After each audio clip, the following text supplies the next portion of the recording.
ഒരു വാർത്തയിലേക്ക് പോവുകയാണെങ്കിൽ വിവാദ വ്യവസായി മുഹമ്മദ് ഷെർഷാദ് സാമ്പത്തിക തട്ടിപ്പ് നടത്തിയത് കൃത്യമായ ഗൂഢാലോചനയ്ക്ക് ശേഷം എന്ന നിഗമനത്തിലാണ് പോലീസ്. പണം നിക്ഷേപിച്ചവർ പലതവണ ആവശ്യപ്പെട്ടെങ്കിലും തിരികെ നൽകിയില്ല. തട്ടിപ്പിൽ പങ്കുള്ള ഷെർഷാദിന്റെ കമ്പനി സിഇഒയ്ക്ക് വേണ്ടിയും പോലീസ് തിരച്ചിൽ ഊർജിതമാക്കിയിട്ടുണ്ട്. ഷെർഷാദ് ഡയറക്ടറായ കമ്പനിയിൽ ലാഭവിഹിതവും ഓഹരി പങ്കാളിത്തവും വാഗ്ദാനം ചെയ്ത് കബളിപ്പിച്ചു എന്നാണ് കേസ്. ഇന്നലെയാണ് മുഹമ്മദ് ഷെർഷാദിനെ ചെന്നൈയിൽ നിന്നും പോലീസ് അറസ്റ്റ് ചെയ്തത്. സഹിൻ ആന്റണി കൊച്ചിയിൽ നിന്ന് ചേരുന്നു. സഹിൻ, എങ്ങനെയാണ് പോലീസ് നീക്കം?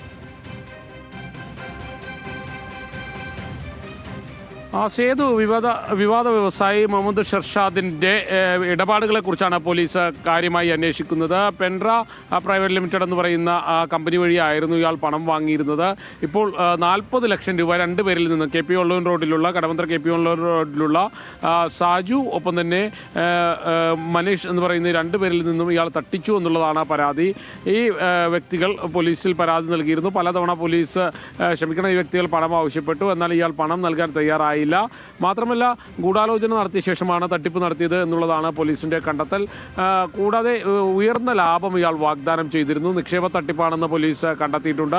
ഇതോടുകൂടിയാണ് ഷെർഷാദിനെ അറസ്റ്റ് ചെയ്യാൻ പോലീസ് തീരുമാനിച്ചതും. എന്തായാലും തമിഴ്നാട്ടിൽ നിന്നും ഇയാളെ പിടികൂടിയപ്പോൾ ഇയാളുടെ കൂട്ടാളിയും ഒപ്പം തന്നെ കമ്പനിയുടെ സിഇഒയുമായിരുന്ന വ്യക്തിക്ക് വേണ്ടിയുള്ള അന്വേഷണം പോലീസ് ഊർജിതമാക്കിയിട്ടുണ്ട്. ഇതൊരു നിക്ഷേപ തട്ടിപ്പിനപ്പുറം വലിയ രീതിയിൽ ആളുകളെ കബളിപ്പിച്ചുകൊണ്ട് പണം തട്ടുക, അതിനുവേണ്ടി വലിയ ഗൂഢാലോചന നടത്തിയെന്നൊക്കെയാണ് പോലീസിന്റെ കണ്ടെത്തൽ.